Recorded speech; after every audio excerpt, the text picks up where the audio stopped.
में बैकअप गया, सच में गया बैकअप। और मैं लिटरली बोल रही हूँ, अब मैं बैकअप नहीं दूंगी, क्योंकि फिर कोई मतलब नहीं रह रहा जी ड्राइव और लाइव में। आधे दिन आते आधे नहीं, मैं बैकअप अब नहीं दूंगी। एनआर का भी मैंने कंप्लीट दिया राउंड, ठीक है।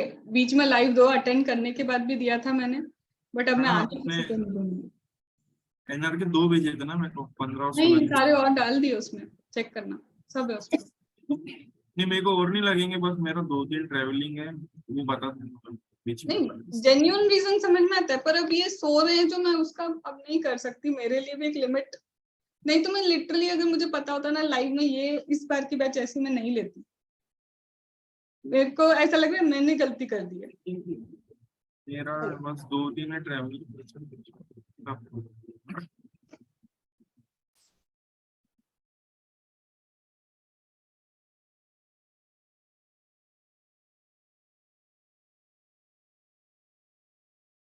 5 मिनट्स का टाइमर दे रही हूँ, ओके।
या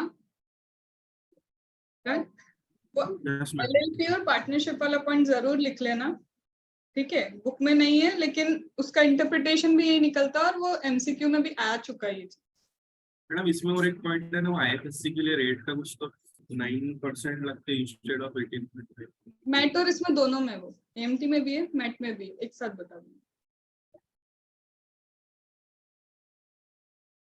चलो अब आते हैं हम देखो ना, इन लोगों ने IFSC वालों को अलग से बहुत सारे बेनिफिट्स दिए, जिसमें एक बेनिफिट ये भी आता है कि चाहे आप मैट कैलकुलेशन कर रहे हो या फिर आप क्या कैलकुलेशन कर रहे हो, AMT कैलकुलेशन कर रहे हो, इनके रेट चेंज हो जाएंगे, ठीक है। अभी हम उस पॉइंट पे भी जाएंगे, लेकिन पहले दोनों को कर ले, फिर वो सिमिलर चीजें एक साथ निकालेंगे। अब हम आते हैं कि इस पे मिनिमम ऑल्टरनेट टैक्स। मैम ये मिनिमम ऑल्टरनेट टैक्स का मतलब क्या है? मिनिमम ऑल्टरनेट टैक्स हर एक कंपनी के लिए है। मैम हर एक कंपनी का क्या मतलब है? चाहे फॉरेन कंपनी हो, गवर्नमेंट हो, प्राइवेट हो, नॉन प्राइवेट हो, मेरे को बस एक चीज समझ में आ रही, मुझे हाईलाइट क्या करना चाहिए। शायद मैं कभी ये सोच लूं कि फॉरेन कंपनी पे एप्लीकेबल नहीं होगा, नहीं, किसी भी तरह की कंपनी, किसी भी तरह की कंपनी पे मिनिमम ऑल्टरनेट टैक्स लगेगा, मतलब लगेगा। यहां तक बात समझ में? बट मैम फिर किन कंपनी पे नहीं लगेगा वो हम आगे जाके करेंगे, कि ये रही वो कंपनीज जिनके ऊपर आपको मैट का कॉन्सेप्ट नहीं लगाना है। ये कुछ फॉरेन कंपनी देके रखी उन्होंने कि इन फॉरेन कंपनीज के ऊपर आपको मैट का कॉन्सेप्ट नहीं एप्लीकेबल करना होगा, पर अभी नहीं करेंगे, पहले मेन चीज को समझेंगे, फिर ये लास्ट वाले काम करेंगे जो एक्चुअल में इंपॉर्टेंट नहीं होगा। तो मैम ये क्या सेक्शन लिखा है? ये लिखा है 115 JB। ये याद है मैंने लिख के भी बताया था कि आइदर 115 JB का एक्सप्लेनेशन इग्नोर कर दो या फिर 115 JB के अकॉर्डिंग कैलकुलेशन करो, ऐसा लास्ट में लिखा हुआ मिलेगा तुमको। तो ये वही है, whenever you want to calculate MAT, जब भी आपको मैट का कैलकुलेशन करना है, वो हो सकता है डायरेक्टली बोले कैलकुलेट मैट, या फिर वो सिर्फ ये क्या लिख देंगे, इस सेक्शन को लिख देंगे और तुमको ये चीज समझनी है कि मैट का कैलकुलेशन करके दो। यहाँ तक बात समझ में? मैम चलो मैट का कैलकुलेशन करना भी है, तो जैसे आपने वहां पे बताया था ना, कहाँ पे ऑल्टरनेट मिनिमम टैक्स में कि 18.5% होता है, यहाँ पे मैट कितना परसेंट होगा? तो बोलेंगे देखो पहले तो आप क्या करो, नॉर्मल प्रोविजंस के अकॉर्डिंग अपना टैक्स कैलकुलेशन निकाल लो, ठीक है। फिर वहां पे एडजस्टेड टोटल इनकम निकलवाई थी ना, यहाँ हम बोलेंगे बुक प्रॉफिट कैलकुलेट करो। उधर क्या किया था, एडजस्टेड टोटल इनकम कैलकुलेट की थी, यहाँ पे स्पेसिफिकली तुमको क्या बोलेगा, कैलकुलेट द बुक प्रॉफिट। अब वो कैसे कैलकुलेशन होगा वो सब देखेंगे, और उस बुक प्रॉफिट के ऊपर तुमको 15% पे क्या देना पड़ेगा, टैक्स देना पड़ेगा। मतलब नॉर्मल या 15% of book profit whichever is obviously higher, वो तुम क्या करना, पे करना। अभी तक जितनी बात मेरे को समझ में आई वो ये चल रही है कि MAT is applicable to any type of company even if it is a foreign company. MAT के लिए आपको normal provisions and book profit का कैलकुलेशन करना होगा। बुक प्रॉफिट का 15% विच एवर इज हायर उतना पे करना है। अब इंपॉर्टेंट चीज जो मेरे लिए है, मैम सपोज मैं बुक प्रॉफिट का कैलकुलेशन कर रही हूँ और मेरा बुक प्रॉफिट आया 1 करोड़ 1 लाख। क्या बोलना चाह रहे हो? 1 करोड़ 1 लाख बुक प्रॉफिट। तो मैं ये बोलना चाह रही हूँ कि बुक प्रॉफिट पे क्या सरचार्ज का कॉन्सेप्ट एप्लीकेबल होगा? यस। क्या मार्जिनल रिलीफ का कॉन्सेप्ट भी हो सकता है, मुझे लगाना पड़ेगा बुक प्रॉफिट पे? यस। तो स्पेसिफिकली और for the purpose of your exam यही चार्ट यूज कर लेना, बुक लेने की, बुक को देखने की कोई जरूरत नहीं रहेगी, क्योंकि इसमें फ्लो के हिसाब से ये कि बुक प्रॉफिट कैलकुलेशन करते वक्त क्या सरचार्ज एप्लीकेबल होगा? हाँ। बुक प्रॉफिट कैलकुलेट करते वक्त क्या मार्जिनल रिलीफ को मुझे चेक करना है? हाँ। और सबसे कॉमन मिस्टेक कहाँ होती है? यही है, क्योंकि धड़ धड़ धड़ धड़ कैलकुलेशन चल रहा है और भूल ही गए कि यहाँ पे तो सरचार्ज भी है। तो ये कौन सा एरिया हो गया मेरे लिए मोस्ट कॉमन मिस्टेक का एरिया? ये एरिया क्या है मेरे लिए सबसे ज्यादा ध्यान रखने वाला, कि ये ध्यान रखूंगी मैं, क्योंकि मुझे वो 2-3 नंबर नहीं गवाने।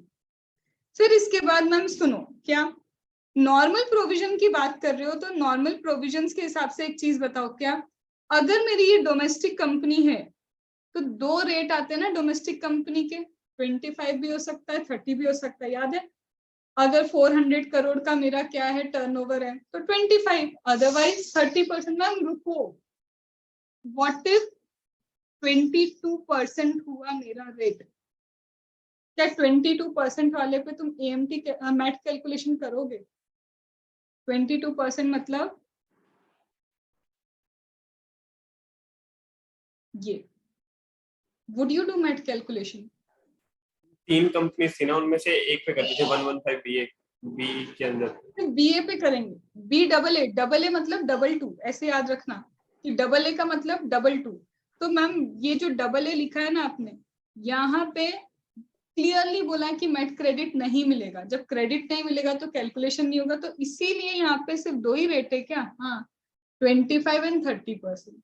तीसरा रेट ही नहीं है, क्योंकि जब तुम 115 बीए पे जाओगे ना, मेरे साथ पढ़ोगे, उसका भी रेट 25% ही है।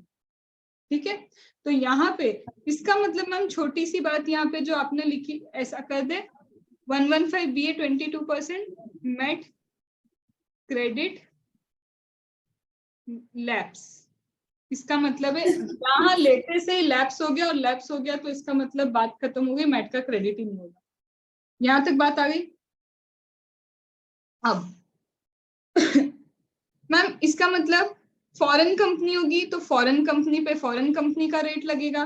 मैम सरचार्ज, दोनों सरचार्ज रेट लिख के रखे कि फॉरेन कंपनी पे क्या होता है और हमारी इंडियन कंपनी पे क्या रेट लगता है, वो सारी चीजें फिर यहाँ पे लिखिए।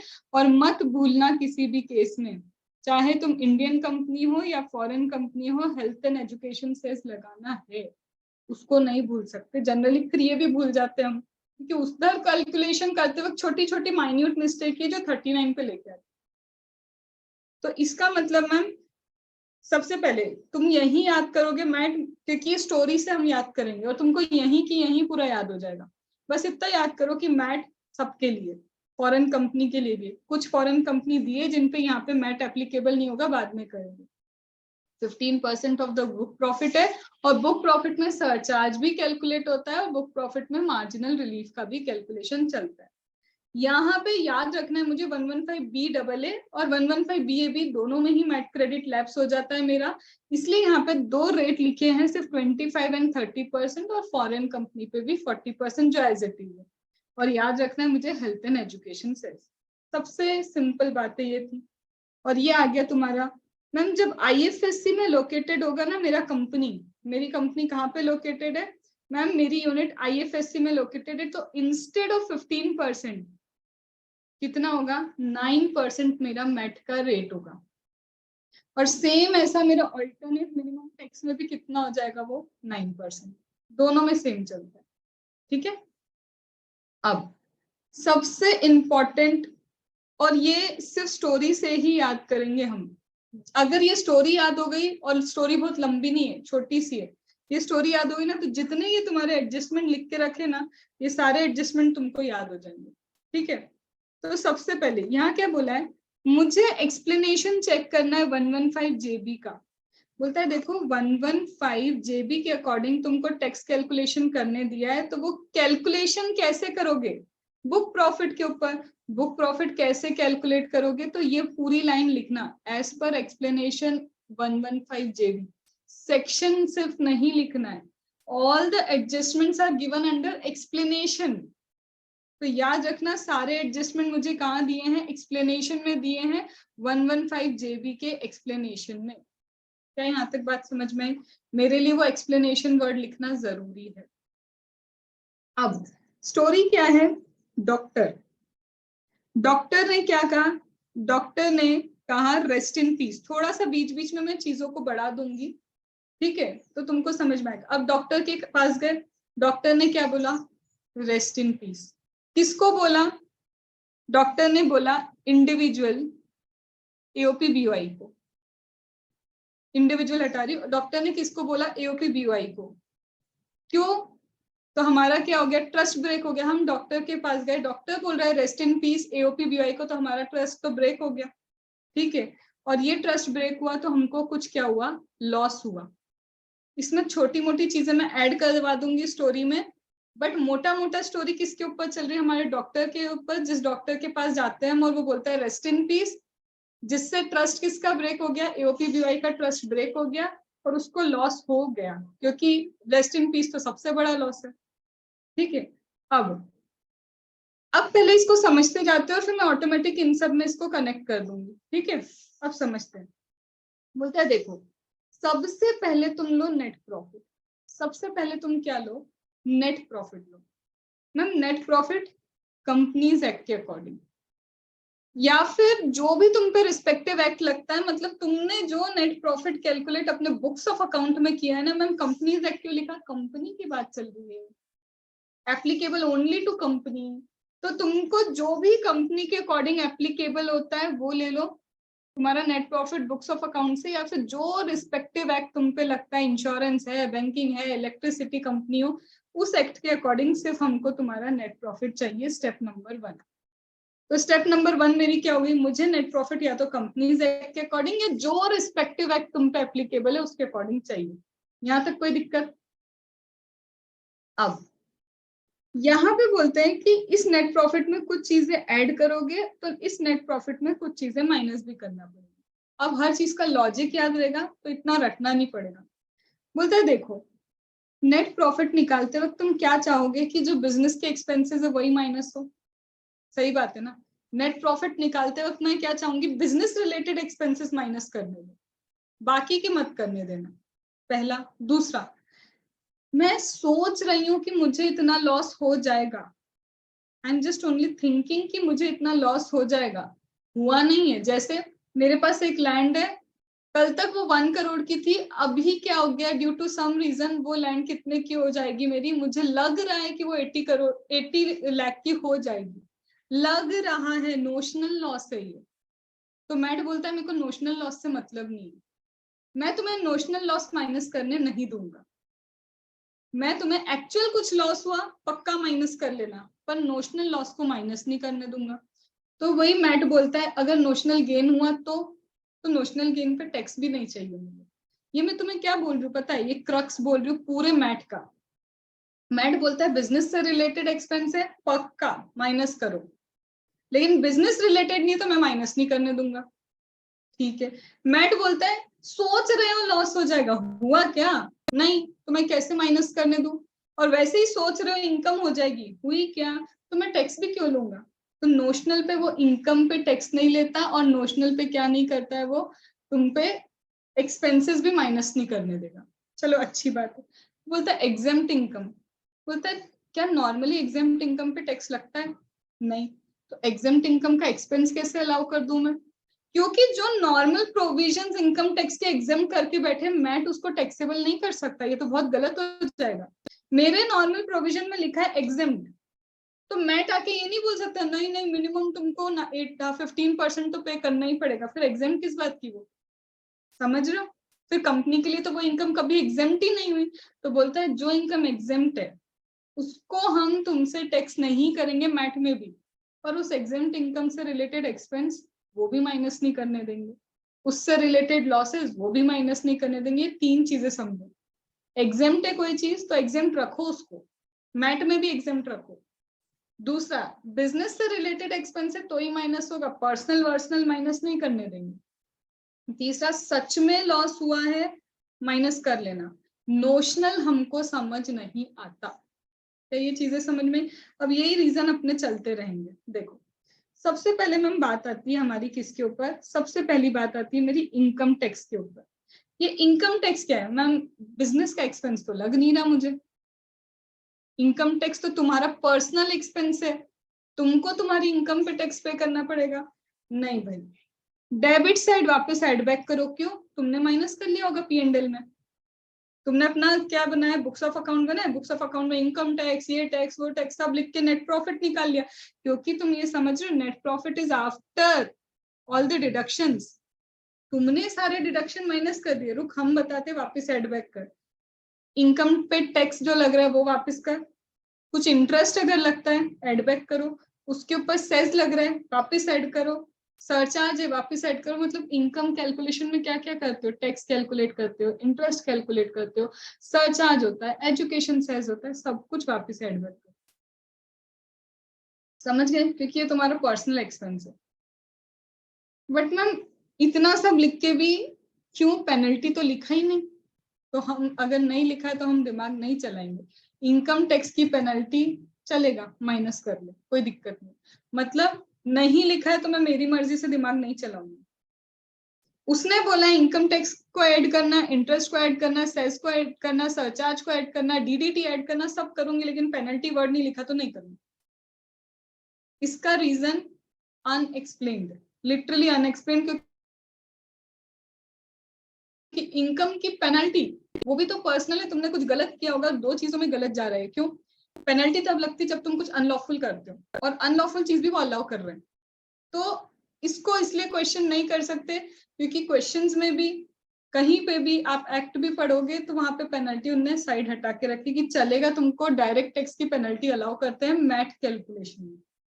मतलब अगर तुम माइनस कर चुके हो तो उसको माइनस ही रहने दो, उसको ऐड बैक करने की कोई रिक्वायरमेंट नहीं है। आया समझ में? तो सबसे पहले मैम इनकम टैक्स में क्या करना है, tax, interest, surcharge, education cess, DDT, dividend distribution tax सब ऐड कर दो, लेकिन पेनल्टी ऐड बैक मत करना। वैसे ही मैम अगर इनकम टैक्स का रिफंड लिख रहे हो इधर, तो जब तुमसे टैक्स ऐड करवा लिया तो रिफंड पे टैक्स थोड़ा ना लेंगे, तो रिफंड क्या करो, हटाओ। कोई चीज इससे रिलेटेड, इनकम टैक्स से रिलेटेड रिफंड है, उसका कुछ इंटरेस्ट मिल रहा है, तो कोई चीज जब तुम्हें वापस मिल रही है वो भी तो तुमको नहीं चाहिए ना। जब तुम टैक्स नहीं लेते हो तो तुम क्या करते हो, एक्सपेंस भी नहीं देते हो। क्या ये बात समझ में आई इनकम टैक्स वाली?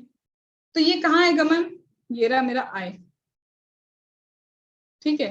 रेस्ट इन पीस का आई क्या है मेरा, इनकम टैक्स, ठीक है।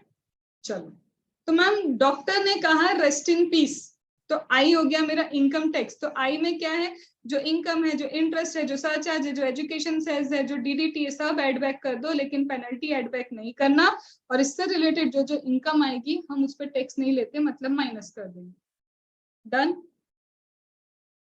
अब डॉक्टर ने कहा रेस्ट इन पीस, आर आ गया मेरा रिजर्व। डॉक्टर ने कहा क्या, रेस्ट इन पीस, और आर क्या है मेरा रिजर्व। अब इसमें क्या है मैम, इसमें देखो, तुम खुद ही मेरे को एक चीज बताओ, जब डॉक्टर बोल रहा है, doctor says rest in piece, ठीक है, डॉक्टर ने क्या बोला, रेस्ट इन पीस, तो आर के केस में क्या है, कौन सा मोड हो गया,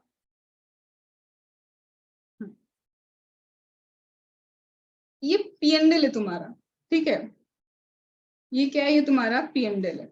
अब एक चीज बताओ, तुमने क्या किया, कोई चीज ट्रांसफर करी रिजर्व में, या फिर फ्रॉम रिजर्व कुछ आया है।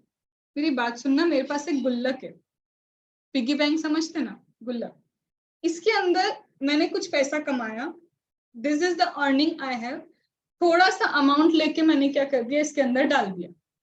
मतलब इस बॉक्स से निकाल के, अर्निंग वाले बॉक्स से निकाल के रिटेंशन वाले बॉक्स में डाल दिया। इसको तुम एक्सपेंस बोल सकते हो, ये कोई एक्सपेंस हुआ तुम्हारा। तो वो यही बोल रहा है कि अगर रिजर्व में कुछ ट्रांसफर किया है या फिर रिजर्व से कुछ वापस लेके आओ, ये कोई अर्निंग नहीं है, ये कोई एक्सपेंस नहीं है।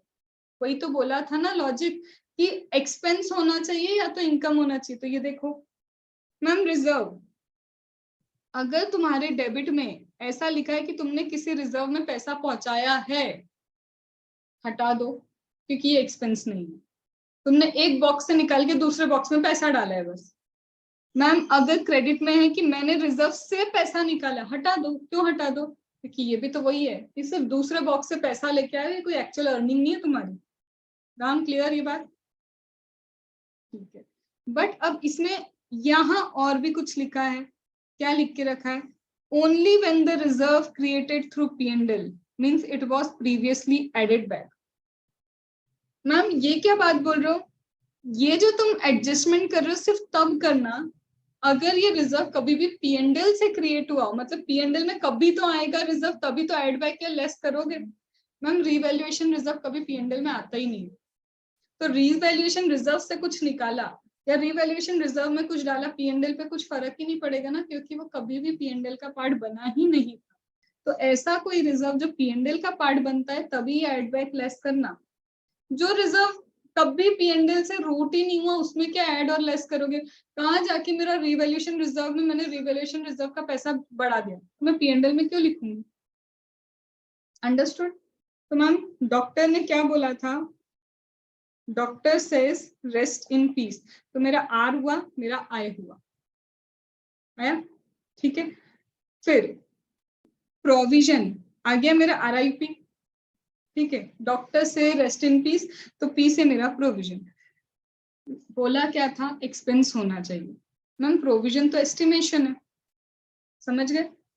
मैम इन्होंने कहा था कि बिजनेस रिलेटेड एक्सपेंस चाहिए, but ma'am provision banana is doing estimation. अभी सच में वो एक्सपेंस नहीं हुआ है, आप सिर्फ एक एस्टिमेशन कर रहे हो। तो बोलते भाई एस्टिमेशन अगर तुम किसी भी लाइबिलिटी का करते हो, चाहे वो कॉन्टेंजेंट लाइबिलिटी हो या फिर अनअसर्टेन, पता ही नहीं अभी लाइबिलिटी होगी या नहीं होगी।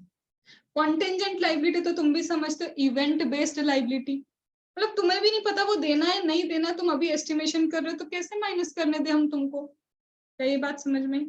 तो एस्टिमेशन माइनस करने नहीं देंगे। और यहाँ पे बोलते हैं, देखो समझो, ये मैं तुमको पुरानी बात बता रही हूँ। इन्होंने क्या लिख दिया था कि प्रोविजन फॉर लाइबिलिटी अलाउ नहीं होगा। क्या नहीं लिखा? असेट नहीं लिखा। पहले एक्चुअल में यही हुआ था इनकम टैक्स में, इन्होंने लिखा था provisions for liability not allowed और असेट नहीं लिखा। तो लोग क्या करते थे, मैम मेरा डेटा 10 करोड़ है, अब रह गया 8 करोड़। क्यों? क्योंकि 2 करोड़ का प्रोविजन फॉर डाउटफुल डेट्स। क्या किया इन्होंने? प्रोविजन बनाए, लेकिन अब ये प्रोविजन जो है ना ये डेटा रिलेटेड है मैम, ये असेट रिलेटेड प्रोविजन है, लाइबिलिटी रिलेटेड नहीं। तो पीपल स्टार्टेड मिसयूटिलाइजिंग दिस वर्ड। और ये मिसयूटिलाइजेशन समझते हो क्या है? लॉ की लैंग्वेज का मतलब ये नहीं था, तुम उसको इंटरप्रिटेट ऐसा कर रहे हो। मैंने याद है बताया था, एक होती है टैक्स प्लानिंग, एक टैक्स इवेजन और एक टैक्स अवॉइडेंस। तुम यहाँ पे क्या कर रहे हो? हमने इसका मतलब ये नहीं बोला था, तुमने उसका इंटरप्रिटेशन ही चेंज कर दिया, तुम टैक्स अवॉइड करने की कोशिश कर रहे हो। तो यहाँ पे क्या लाइबिलिटी लिखा, अब तुमने असेट रिलेटेड प्रोविजन लेना चालू कर दिया। फिर स्पेसिफिकली उन्होंने फिर से लिखा, चाहे प्रोविजन लाइबिलिटी रिलेटेड हो या फिर प्रोविजन असेट से रिलेटेड हो, असेट की वैल्यू डिक्रीज होती है या लाइबिलिटी को आप एस्टिमेट करते हो, दोनों ही केस में प्रोविजन एड बैक होंगे। क्या रीजन समझ में आ गया? अब मैम थोड़ा सा हमको तकलीफ हुई इस बात में। क्यों तकलीफ हो रही थी? मैम मैं तो एक्चुअली हूँ, एक्चुअली का तो काम ही एस्टिमेशन करना है, तुमने तो उसके प्रोफेशन पे ही क्वेश्चन मार्क लगा दिया कि भाई तुमने कुछ भी क्या किया है, एस्टिमेशन किया, हम तो मैथ में एक्सेप्ट नहीं करेंगे।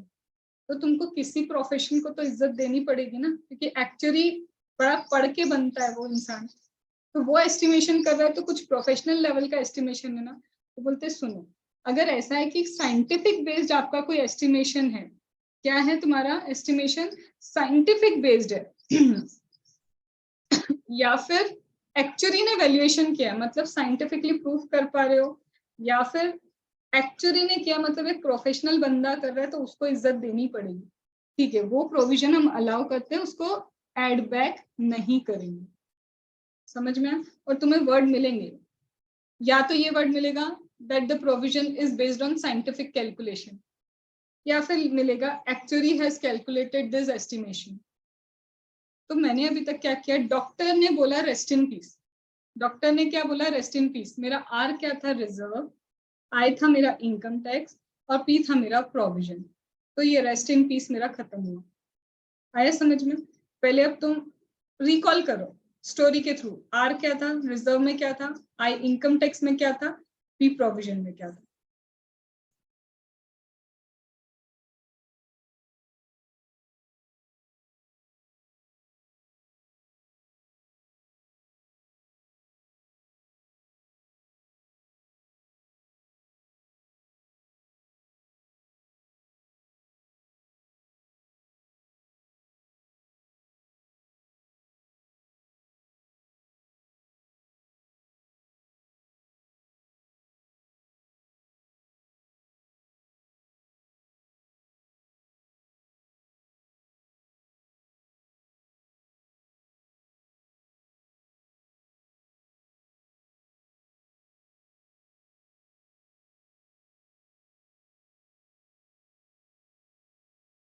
डन, ठीक है। अब मैम आपने क्या कहा था, doctor says rest in piece. अब आई से एक और चीज आएगी, क्या आएगा, आई से एक हो गया आपका इनकम टैक्स और आई से एक और होगी आपकी एग्जेम्प्ट इनकम। अच्छा, income income, I for income, एक इनकम टैक्स निकल गया और एक हो गया आपका एग्जेम्प्ट इनकम। अब एग्जेम्प्ट इनकम में क्या बोला था ना, देखो जब एग्जेम्प्ट इनकम पे हम टैक्स नहीं ले रहे तुमसे, तो उसके एक्सपेंस कैसे अलाउ करेंगे। तो तुमने जो नेट प्रॉफिट में एक्सपेंसेस लेके रखे हैं, नहीं भैया नहीं चल पाएगा, because this is an exempt income. वो वाले एक्सपेंस वापस क्या करो, एड बैक करो। तो all the expenses related to exempt income add back करो। लेकिन मैम अगर इनकम लिखी होगी मेरे P&L में, क्रेडिट साइड एग्जेम्प्ट इनकम है, तो फिर हम टैक्स भी कहाँ ले रहे तुमसे, नहीं ले रहे, इनकम माइनस कर दो। आया समझ में। तो इनकम, एग्जेम्प्ट इनकम को हम टैक्स नहीं करेंगे, उसके ऊपर एक्सपेंस नहीं देंगे। लेकिन सुनो मैम, एग्जेम्प्ट इनकम का सेक्शन क्या होता है, सेक्शन नंबर 10, 10(1), 10(2), 10(2)A ऐसा ही चलता है एग्जेम्प्ट इनकम का सेक्शन। मैम 10AA क्या है, 10 लिखे होने का मतलब ये नहीं कि वो एग्जेम्प्ट है। एग्जेम्प्ट का मतलब होता है अनकंडीशनली एग्जेम्प्ट, कोई कंडीशन नहीं लगी है। एग्रीकल्चर इनकम इंडिया में है तो बिना कंडीशन के एग्जेम्प्ट है। 10AA में तब तुमको डिडक्शन मिलता है जब तुम कंडीशन कंप्लाई करते हो, तो ये एग्जेम्प्ट इनकम नहीं है। तो हर सेक्शन में जहाँ 10 लिखा हो तो इसका मतलब ये नहीं है कि वो एग्जेम्प्ट इनकम है। तो 10AA की इनकम अगर तुम्हें मैट में मिल जाए तो वो एग्जेम्प्ट नहीं हो। 10(1), 10(2) ऐसी इनकम मिले तो एग्जेम्प्ट होती है, क्योंकि एग्जेम्प्ट इनकम सब सेक्शंस में चलती है, ठीक है। तो ये चीज देखो यहाँ पे एग्जेम्प्ट इनकम जैसे सेक्शन 10, 11, 12 में लिखी है, तो यहाँ पे बोल रही जो 10AA की इनकम है ना, वो एग्जेम्प्ट नहीं है, उसमें कंडीशंस लगी, कंडीशन कंप्लाई करो एग्जेम्पशन मिल जाएगा। और ये वाला सेक्शन भी याद रखो। अब बोलो, मुझसे कोई डिडक्शन तो नहीं मिलेगी ना, मैं जो नॉर्मल मिलती है वो भी। देखो बाकी इनकम एग्जेम्प्ट है, मतलब मुझे मैट क्रेडिट में दिख रहा है तो मुझे उसको हटाना पड़ेगा मेरे बुक प्रॉफिट के लिए। पर अगर मुझे 10AA की इनकम दिख रही है या 1038 की दिख रही है, मैं नहीं माइनस करूंगी, वहीं की वहीं लिखूंगी, वो सेक्शन देख के रखेंगे तुम्हें। तो अभी तक मैंने क्या किया मैम, अभी तक आपने किया ये कंप्लीट। डॉक्टर बोलता है रेस्ट इन पीस, आर हो गया रिजर्व, आई हो गया इनकम, आई हो गया एग्जेम्प्ट इनकम और प्री हो गया प्रोविजन। तो छोटे से में मेरा क्या हो गया, धीरे धीरे मैट कवर होना चालू हो गया। यहाँ तक ओके। अब और क्या है आगे, अब मैम ये क्या है, डी फॉर डॉक्टर का डेप्रिसिएशन फाइनली आ गया। डी डॉक्टर, डी से डेप्रिसिएशन। ये बोलता है मैम देखो डेप्रिसिएशन अलाउ करेंगे, हम मना नहीं कर रहे, हम तुमको डेप्रिसिएशन मना नहीं कर रहे, लेकिन क्या बोल रहे हैं हम, देखो सीधी सी बात है, तुमको डेप्रिसिएशन चाहिए, हाँ चाहिए, हम भी तुमको डेप्रिसिएशन देंगे, मना नहीं करेंगे। लेकिन पता है क्या हुआ, ये रही असेट, ठीक है, ये असेट एक्चुअल में थी 10 करोड़ की। तुमने क्या किया, इस असेट को रीवैल्यू किया, तुमने क्या किया, इस असेट का रीवैल्यूएशन किया। कितने का बना दिया इस असेट को, सपोज मान लेते हैं इसको बना दिया 15 करोड़ का। अब तुम डेप्रिसिएशन किस पे ले रहे हो, 15 करोड़ के ऊपर, ठीक है। लेट्स से 1.5 तुम्हारा क्या आ गया डेप्रिसिएशन। तो बोलता है देखो डेप्रिसिएशन देने में मना ही नहीं, पर हम नोशनल तो मानते ही नहीं, याद आया हमारे लिए नोशनल गेन कुछ नहीं होता है। तो बोलते हैं तुमने डेप्रिसिएशन कितना माइनस किया, इतना ऐड कर दो वापस। क्यों, क्योंकि इसका जो डेप्रिसिएशन बनता है हम सिर्फ तुमको उतना माइनस करने को देंगे। क्या ये बात समझ में, तो इसका मतलब मैम आप ये बोल रहे हो डेप्रिसिएशन टोटल ऐड कर दो, हाँ पूरा ऐड कर दो, कितना माइनस करे, उतना जिसमें से तुम रिवैल्यूएशन का इफेक्ट हटा चुके हो। आया समझ में। तो अभी तक मैंने क्या किया, doctor, D for depreciation, doctor ने क्या कहा था मुझे, RIP, तो R reserve, I income tax, I exempt income और पी हो गया मेरा प्रोविजन। धीरे धीरे लर्न होना स्टार्ट हो रहा है, ठीक है। अब चलो ये बात भी समझ में आई कि भाई डॉक्टर रेस्ट इन पीस वाली बातें समझ में, याद करो इसको अभी के लिए थोड़ा सा छुड़वा रही हूँ। अभी के लिए। ये आर क्या है मेरा, डॉक्टर का आर, रॉयल्टी, ठीक है मैम। ये क्या है, किसको बोला था डॉक्टर ने, याद करो हमने क्या लिखा था, डॉक्टर ने कहा रेस्ट इन पीस, किसको बोला था, एओपी बीवाई को ही बोला था ना कि रेस्ट इन पीस। फिर उनका क्या टूट गया था भाई, ट्रस्ट खत्म हो गया था, याद आया। तो ये वही लाइन चल रही, ये बिजनेस ट्रस्ट, ये एओपी बीवाई। तो डॉक्टर ने जैसे ही बोला रेस्ट इन पीस, तो एओपी बीवाई का ट्रस्ट खत्म हो गया। Trust is business trust, AOP BY. अब मैं एओपी बीवाई पे आती हूँ, बहुत ध्यान से सुनना।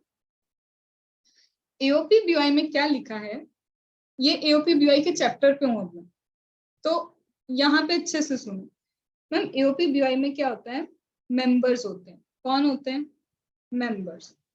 मेंबर्स मैम सारे के सारे इंडिविजुअल भी हो सकते हैं, सारे इंडिविजुअल मेंबर्स हो सकते हैं, इंडिविजुअल प्लस कंपनी, और कंपनी फॉरेन कंपनी भी हो सकती है और कंपनी डोमेस्टिक कंपनी भी हो सकती है, कोई भी हो सकता है कंपनी। जब हम सबके सब इंडिविजुअल होते हैं ना एओपी बीवाई में, तो बोलते हैं इनकी इनकम को चेक करो, क्या सबकी income less than equal to 2,50,000 जा रही है क्या। ये एओपी बीवाई चैप्टर बता रही हूँ मैं, यहीं पे ध्यान दो नहीं तो समझ नहीं आएगा। बोलता है मैम देखो एओपी, हमारी कंपनी क्या है, मेंबर है एओपी बीवाई की, मेरी कंपनी क्या है, मेंबर है एओपी बीवाई में। क्या बोलना चाह रहे हो इससे, देखो वो बोल रहा है कि अगर कंपनी मेंबर है एओपी बीवाई की तो उसको शेयर मिलेगा ना, इनकम मिलेगी। भाई तुम कहीं के मेंबर हो तो तुमको इसकी इनकम तो मिलेगी। हाँ, तो वो बोलता है देखो सुनो, एओपी का टैक्स रेट कैसे डिसाइड होता है, ये एओपी बीवाई का टैक्स रेट डिसाइड होगा।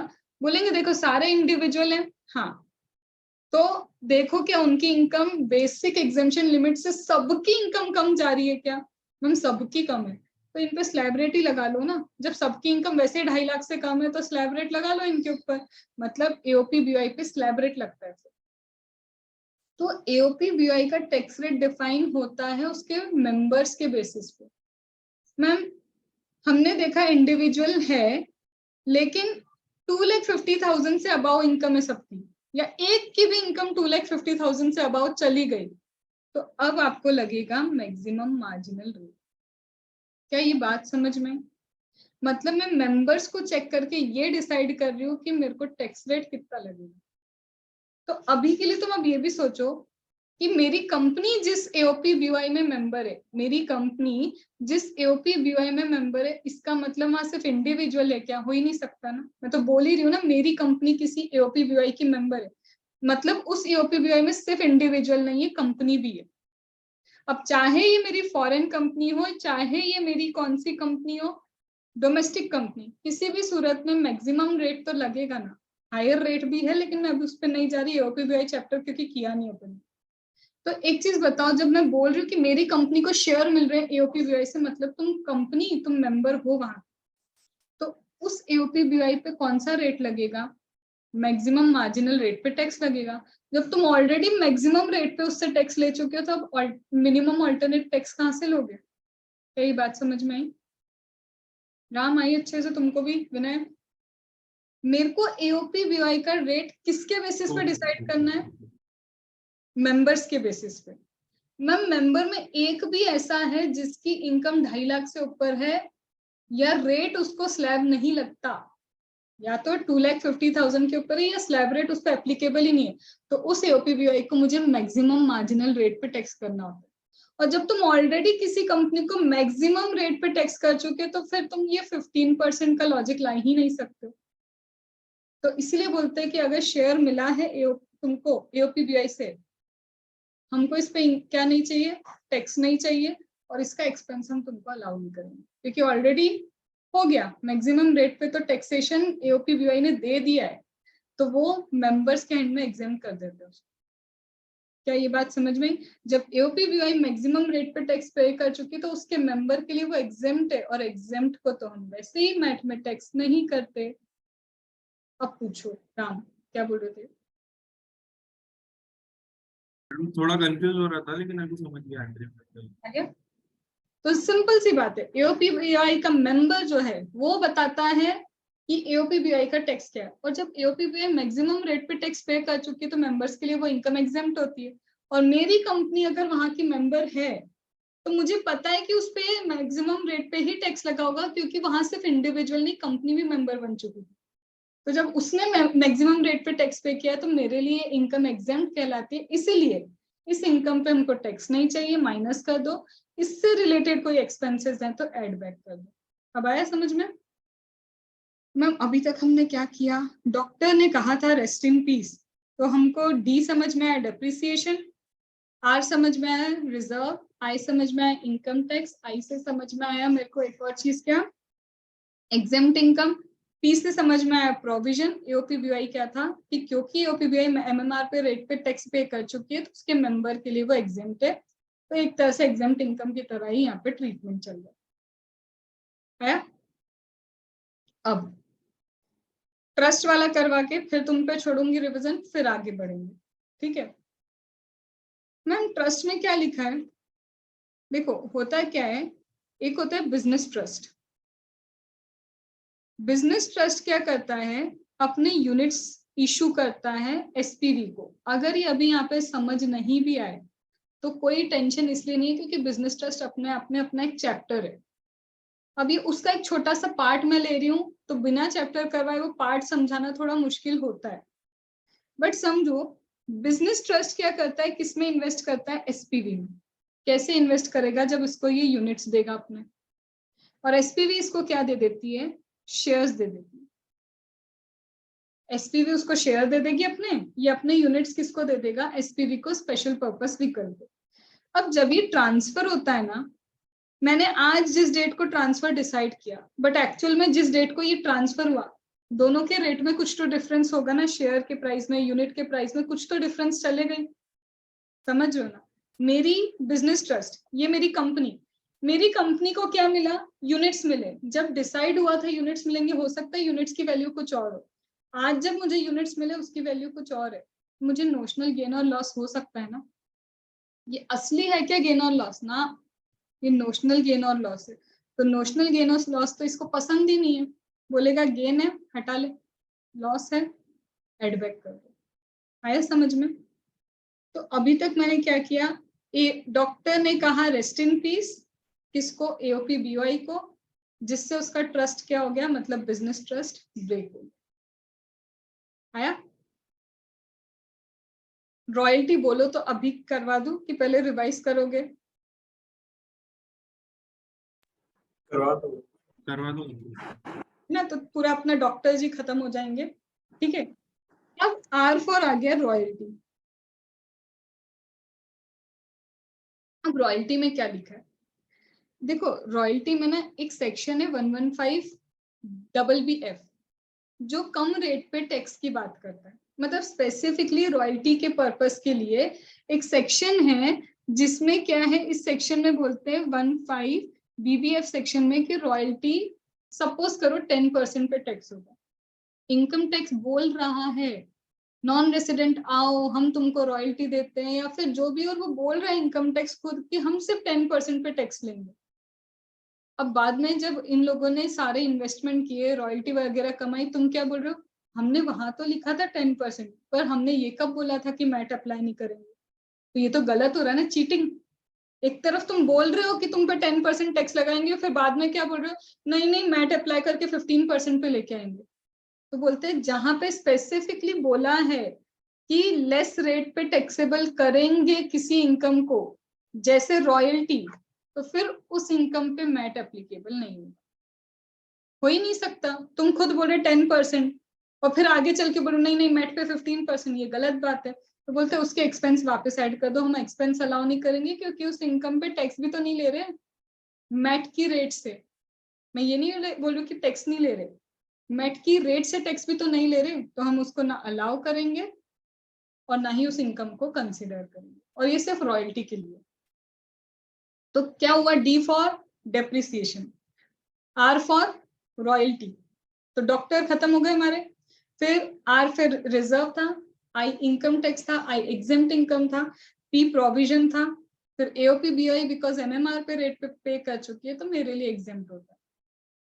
और trust, business trust, notional gain notional income नहीं चाहिए। आया? पहले इस डॉक्टर रेस्ट इन पीस को एक बार बिना देखे लिख लो। डेप्रिसिएशन में रिवैल्यूएशन वाला एडजस्टमेंट याद रखना। प्रोविजन वाले में एक्चुअरी एंड साइंटिफिक बेसिस याद रखना, ठीक है। और रिजर्व एंड सरप्लस में पीएनडल वाले रिजर्व एंड सरप्लस की बात कर रहे हैं, जो पीएनडल से कभी नहीं बने उसकी बात नहीं होगी, ठीक है। 5 मिनट देती हूँ, बिना देखे लिखो इसको, आज ही याद करके जाएंगे मैट, ठीक है। बिना देखे लिखो उसको।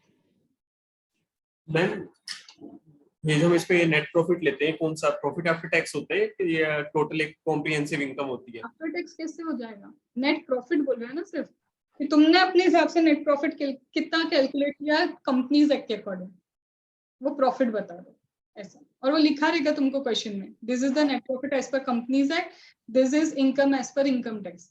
अगर कंफ्यूजन के लिए फिर भी वो पैट ईबीआईटी अगर कुछ दे दे तो क्या टैक्स करना है उसको कन्वर्ट, क्या करना है मैम?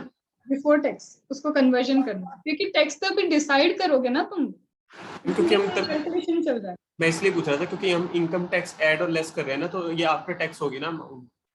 ये इनकम टैक्स है, ठीक है। इसमें अगर उसने किया है तो एडलेस करना, अगर उसने नहीं किया हो तो वही हो गया ना। अगर उसको तुमको नेट प्रॉफिट आफ्टर टैक्स दिया है, मैं क्या बोल रही हूँ, उसको बिफोर टैक्स करो, तो बात वही होगी ना, सब कुछ ऐड बैक करके उसको बिफोर टैक्स कैलकुलेशन करो। क्योंकि उसके अंदर डेफर्ड टैक्स एक्सपेंस का भी एडजस्टमेंट कर रखा होगा ना उसने पीएटी में, तो वो हम कंसीडर ऐड बैक कौन सा करना करें? है, फिर उसको बिफोर पे लेके आना। हमारा अगर इंडियस कंपनी है तो हम टोटल कॉम्प्रिहेंसिव तभी हम पैट ही लेंगे। आएगा, इंडियस है, नेट में है इंडियस, ऐसे ही थोड़ा ना छोड़ा ऐसे ही।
याद आया सारे प्रोविजन?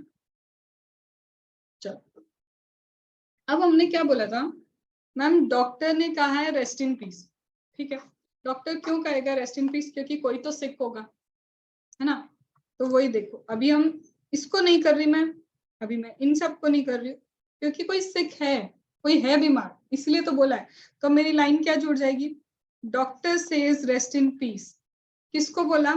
सिक AOPBY को, क्योंकि भाई वो बीमार थी, इसलिए तो उसको बोला है कि भाई निपट गए तुम तो, ठीक है। जिससे उनका क्या हो गया भाई? ट्रस्ट ब्रेक हो गया, और उससे लॉस तो हुआ है। ये रहे दो लॉस के पॉइंट, एक ये रहा और ये भी लॉस का पॉइंट है। आया समझ में?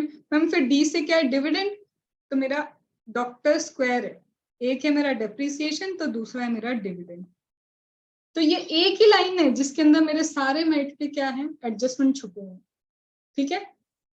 अब पहले आती हूं मैं किसके ऊपर? सिक कंपनी के ऊपर। मैम कंपनी बीमार है, कब होती है कंपनी बीमार? जब वो बहुत लॉसेस में होती है।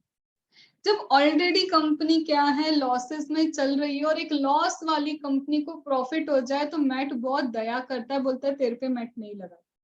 तो अगर कोई कंपनी सिक है, कब बोलते हैं मैम किसी कंपनी को सिक? जब उसके जो एक्यूमुलेटेड लॉसेस है ना, वो उसकी इनकम से बहुत ज्यादा है, इतना इकट्ठा हुआ रखा है लॉस, और इस बार जाके बेचारी को प्रॉफिट हो गया, तो वो भी उससे छीन लोगे क्या? तो मैट बोलता है नहीं।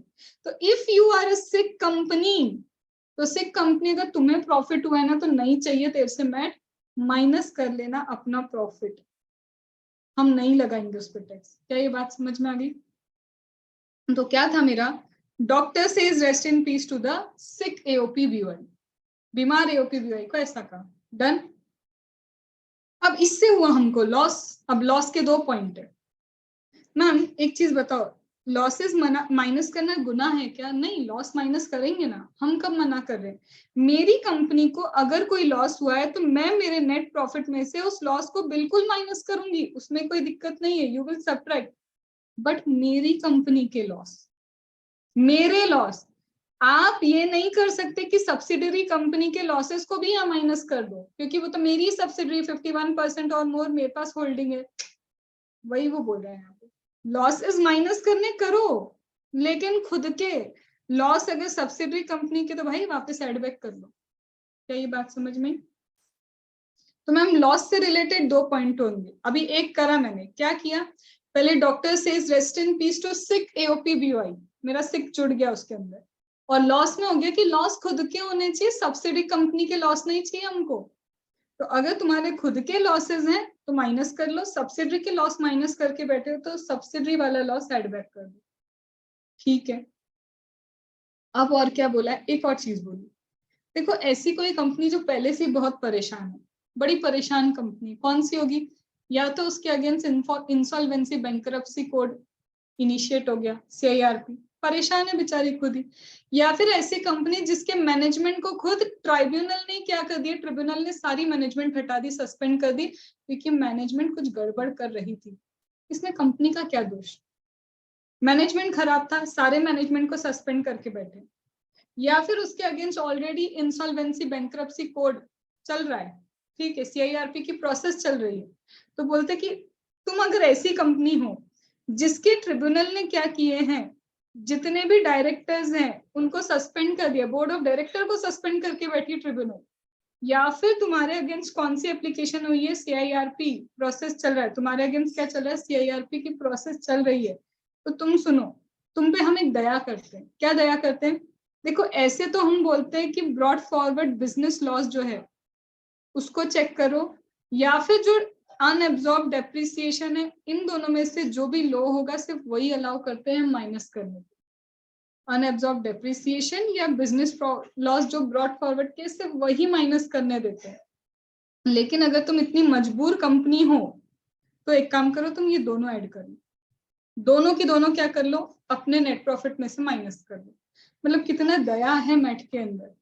एक तो सिक कंपनी को प्रॉफिट हुआ तो मैट नहीं लगाएगा, चलो अच्छी बात। अगर तुम वो कंपनी हो जो बड़ी परेशान हो, तो एक तो ब्रॉड फॉरवर्ड बिजनेस लॉस भी माइनस कर लो, साथ साथ अनअब्जॉर्ब डेप्रिसिएशन भी माइनस कर लो। लेकिन अगर इन दो केस में नहीं आ रही हो, तो इन दोनों में से विच एवर इज लोअर होगा ना, सिर्फ वही माइनस करने, तो लॉस लॉस समझ में आया। डॉक्टर डी से था डेप्रिसिएशन अभी तक, आर से था royalty, R rest in peace, R से था मेरा क्या रिजर्व, आई से था income tax exempt income, P से था प्रोविजन। सिक कंपनी को बोला था एओपी बीओआई। सिक कौन थी? सिक एओपी बीओआई थी जिससे उसका ट्रस्ट ब्रेक हो गया, लॉसेस हो गए। लॉस एक तो सब्सिडरी रिलेटेड लॉस था जो भी पॉइंट किया, और दूसरा लॉस था विच एवर इज लेस ही होता है अलाउ। लेकिन वो दो केसेस सीआईआरपी है या फिर आपकी बोर्ड ऑफ डायरेक्टर को सस्पेंड कर चुकी है ट्रिब्यूनल, तो भी तुमको दोनों चीजें माइनस करने को मिल जाएगी। आया? तो मैम ये भी कर लिया, ये भी कर लिया, ये भी कर लिया, इसको अभी रोक के रखा है मैंने। बचा एक, डिविडेंड चाहे तुमने पे किया हो या प्रपोज भी किया हो, चाहे तुम डिविडेंड दे चुके हो या फिर बोला है कि डिविडेंड देंगे, dividend is not application, it is appropriation of profit.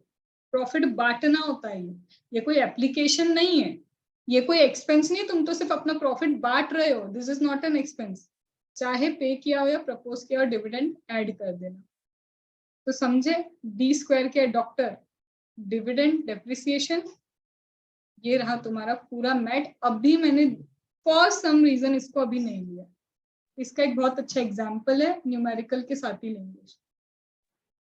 आया मैट?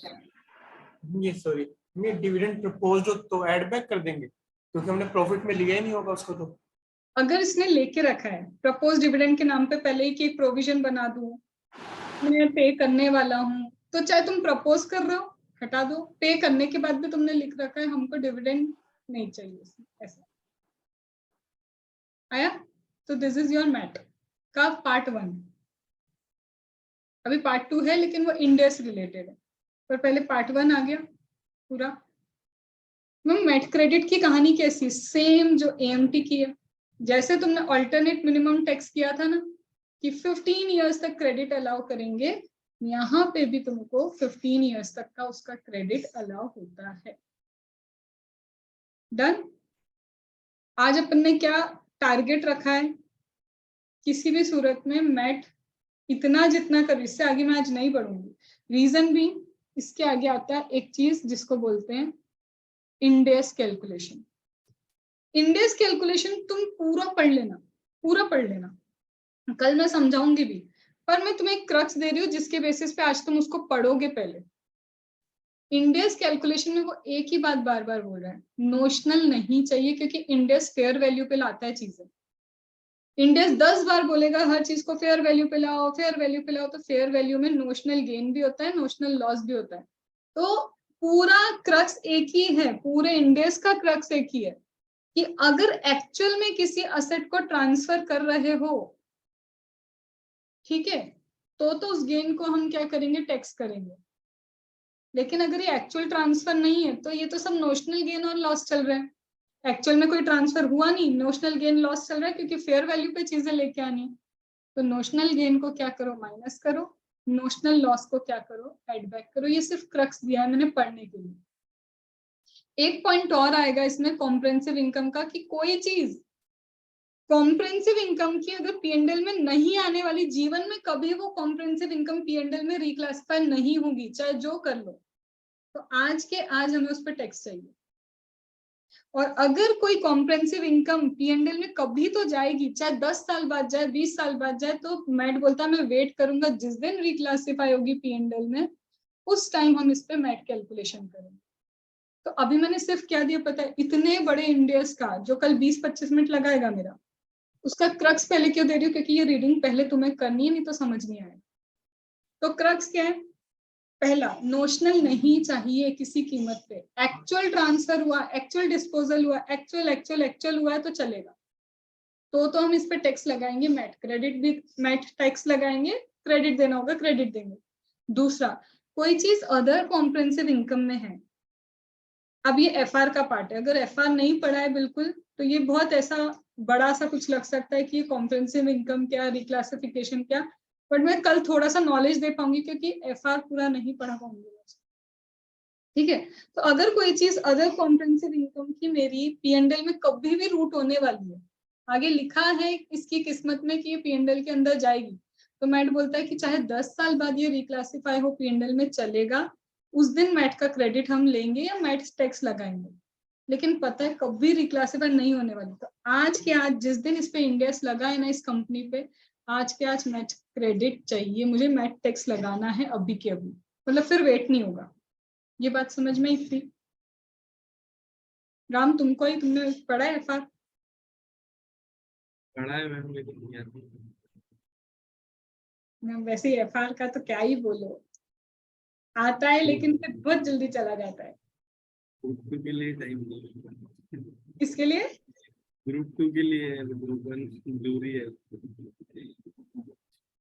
ग्रुप 2 के लिए एक ग्रुप दो, मैं तो तुम्हें यही सजेस्ट करूंगी, अगर दिख रहा है अभी से एक ग्रुप दो, और जो क्लास में करते जा रहे हो उसको प्रॉपरली लर्न कर लो, ठीक है। और तुम देखना, मतलब मैंने शेड्यूल में ना इतना लीनियंसी रखी ना, एक बार तो तुम्हारे क्वेश्चन के लिए 4-5 दिन भी दिए, सिर्फ तब हम वेरियस एंटिटी और PGBP के क्वेश्चन करेंगे सिर्फ 4-5 दिन, मतलब बहुत लीनियंसी के साथ भी, क्योंकि मेरी ये बैच होती है 1.5 महीने में खत्म जनरली। मैडम अभी आप नोट्स दोगे क्या फिर इसके जो अभी हुए हैं एनालिटिक्स? प्रॉब्लम क्या हो रही है ना नोट्स में, मैं ऑनेस्टली बोलूं, इस अटेम्प्ट के लिए अगर मैं नोट्स लिख रही हूँ ना, तो नेक्स्ट अटेम्प्ट में न्यू कोर्स आ रहा है, तो मेरे अभी के आने वाले हैं, पूरी तरह से वो नोट्स वेस्ट हो जाएंगे, क्योंकि मुझे फिर वो बुक लिखनी पड़ेगी।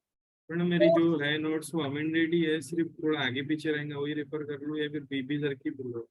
नहीं देखो, जितने दे रही हूँ, ये जो जैसे मैंने मैट का दिया है यही यूज करना है, जहां मैं नहीं देने वाली हूँ वहां मैं बोर्ड नोट्स लिखवाऊंगी पूरे। मैं ये नहीं करने वाली कि नोट्स नहीं दूंगी, बट दिक्कत ये हो रही है कि मेरी पूरी मेहनत वेस्ट हो जाएगी सिर्फ इस अटेम्प्ट के लिए लिखने में। तो मुझे तो एक्चुअल में ये चाहिए ना कि अब मैं न्यू कोर्स के हिसाब से पूरा लिखूं, और जो लिख दिए वो भी मुझे पता है कि वो वेस्ट है, तो इसलिए मैं तुम्हें बोर्ड नोट्स दूंगी, रेफरेंस के लिए कॉम्पैक्ट ले लो, ठीक है, जहां में हाईलाइट कराना है, कुछ करना है, और May 23 की कॉम्पैक्ट भी चलेगी। मैडम आपने जैसे पार्ट 2 दिया था उसमें पार्ट 1 होगा तो जेरॉक्स करा के दोनों शायद है ना उसमें, मेरे को दोनों आपने पार्ट 2 शेयर किया था। ठीक है, उसमें we will see that, I will give you, ठीक है। चलो, तो ये हमारा मैट का फर्स्ट पार्ट खत्म होता है। रिवैल्यूएशन वाला अभी मैंने रोक के रखा है क्योंकि उसको न्यूमेरिकल के साथ करना है, और वो बहुत अच्छा एक कॉन्सेप्ट है इसलिए रोका हुआ है।